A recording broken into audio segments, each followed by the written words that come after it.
Hello everyone, welcome back to my channel. If you're new here, I'm Nicole, and I wanted to make a quick video for you today about something called close reading. This is a form of a literary analysis that helps you to dive into a passage of a well-written book or a poem and identify the techniques that make the writing so powerful. I've helped students who were working on close reading assignments for school, but I also think it's a really important topic to cover if you're a writer because it allows you to discover techniques from well-written literature that will make your own writing more powerful. So let's look at how you can do a close reading. The first step is to make sure that you read the entire book or poem that you're going to be close reading. And this is really helpful because if you don't know the entire plot of the book, for example, it's going to be harder to identify certain techniques that the author is using. For example, if there's a character that dies later on in the story and the author is using foreshadowing at the beginning of the book to foreshadow that death, you wouldn't pick up that technique because you don't know that character is going to die yet. So that's why it's really important to make sure that you understand the entire plot of whatever you're reading. So usually when I do a close reading, it's after I have already read the entire book, depending on how deep of a close reading I'm doing. The second step is to understand the context of the piece of literature that you're examining. So as we just talked about, it's important to know the entire plot of that piece. And it's also really important to understand the context of the author. So you want to know more about the author and why they were writing this piece of literature, if they ever, explained that, and more about the time period that they were writing in. The third step is to summarize the paragraph or the passage that you're going to be close reading. So if you're close reading an entire poem, poems are shorter, so you might do an entire poem, but usually if you're close reading a book, you would just pick out a passage that really strikes you and that you want to examine closer.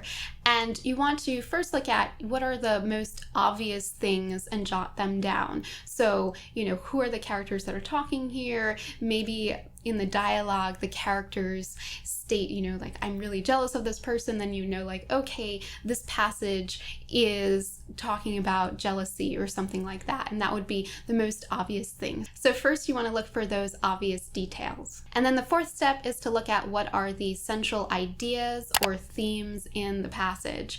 And this is really, really helpful, I found, when I am writing my own fiction and I want to see how an author wove their different themes into a piece. Close reading really helps with that, where with this step you can think about what is that big idea that is going on at this point in the passage. The fifth thing is to look at the point of view of the passage. So for example, who is the narrator? Is it written in first person, second person, third person? Do we have an omniscient narrator? Some books have an unreliable narrator, and that's really interesting to examine. And then you can think about, is the author here putting forth their own opinion, or is it an opinion of the characters? And the fifth step is to look at the language of the piece and the syntax. And you can look at things like, if this was a poem that you were examining, you would look at the rhyme scheme and the rhythm. And you can also do that when you're looking at a book. You can look at things like, did the author use long sentences or short sentences, or how did they vary their tempo here? What synonyms and metaphors did they use? How does that contribute to the theme of the piece and the big ideas of the piece? And really at this point, there's so much that you can examine depending on what passage you are close reading. Okay, so those were a lot of steps to keep in mind, and remember that some of these would be really important if you had a close reading assignment in school. If you're just doing close reading on your own, you don't have to follow all of the steps, and I'll get into that a little bit later and how you can use close reading for your own writing. But I wanted to show all of these steps in action, and I thought it would be fun to look at the first verse of Edgar Allan Poe's The Raven. If you've never read The Raven, you definitely need to. It's a fantastic poem. There's actually a really great recording of Christopher Lee reading The Raven, and I'll put a link to that in the description of this video. I definitely recommend checking that out if you've never read The Raven before, and if you have read The Raven, I still recommend checking it out because it's really, really good. All right, so let's look at the first verse of The Raven. Once upon a midnight dreary, while I pondered, weak and weary, over many a quaint and curious volume of forgotten lore, while I nodded, nearly napping, suddenly there came a tapping, as of someone gently rapping at my chamber door. "'Tis some visitor," I muttered, tapping at my chamber door. Only this, and nothing more.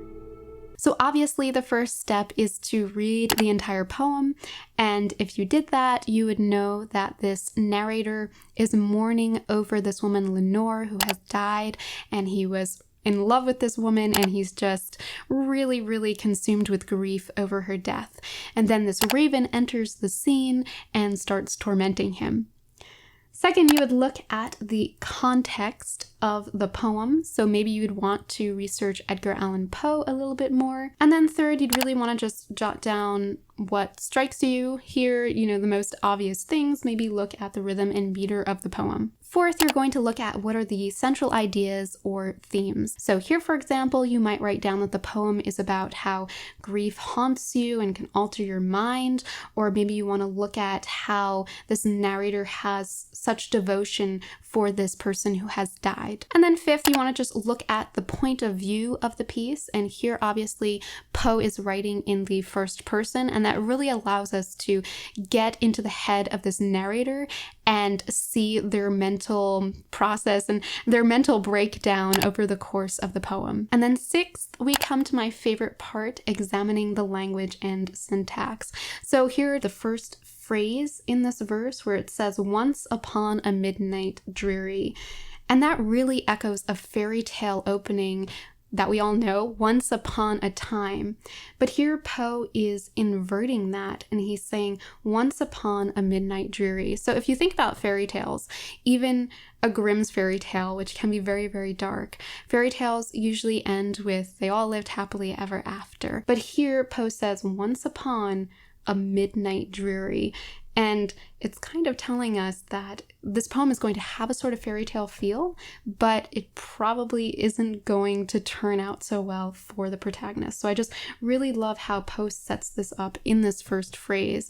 And this is a really interesting technique that, you can think about when you're writing yourself, when you're writing stories, how you can really establish a certain mood in your piece right from the opening sentence. So those are just a few of the things that you would look for. Obviously, if you spent more time close reading this, these are some of the surface level things and you'd want to dive deeper into this. But that's basically how you do a close reading, where you're looking at what are the themes of the piece and how is the author playing with the language. So if you go and you read The Raven, I'd love to hear what strikes you in the piece and what stood out to you. And now I want to close with some final thoughts on close reading and how you can use it to make your writing more powerful. So if you found this video because you're doing a close reading for school, I just wanted to bring up 2 quick things to avoid and make sure that you don't fall into these traps. And the first one is not diving deep enough in the piece. So that's why that step is really important, where you jot down the obvious things in the piece, because your teacher probably wants you to dive deeper and look for things that are not on the surface, but that really help the piece to be powerful. And maybe there's an obvious theme in the piece, but the author has kind of hidden a secondary theme that you can discover by close reading. And the second trap to avoid is reading too much into the piece. So if your teacher wants you to come up with an argument based on your close reading, make sure that you can support it and that you're also able to see other instances in the text that would support whatever you are close reading. So if you think that a metaphor or a simile means something, make sure that you can support that. So close reading is really helpful if you're a reader. It helps you to really appreciate the great works of literature because you're examining the themes and ideas on a deeper level. But I also think it's really, really helpful for writers, and I continue to use use it. So how I use a close reading is that if I am reading a book and I come across a passage that just really strikes me and I say, wow, this is a really beautifully written passage, I will pause and I'll use a lot of those close reading techniques to see what the author was doing there. And, are they varying their sentences? What similes did they use? What metaphors? And are there any techniques here that I can use for my own writing? So for example, I have a video about how to vividly describe emotions in writing, and the strategies that I share in that video I found through close reading. So I'll do that a lot where if I'm thinking about, I want to write stronger dialogue, I can go to a book that I really love and I can examine the dialogue, and using these close reading strategies I can look at how does the author really write powerful dialogue here? How does he say a lot in very few words? How does he communicate what the characters are feeling? So it's a really great technique to use if you are struggling with something in your writing, like you want to learn how to write better dialogue, or you want to learn how to describe something in a really powerful way.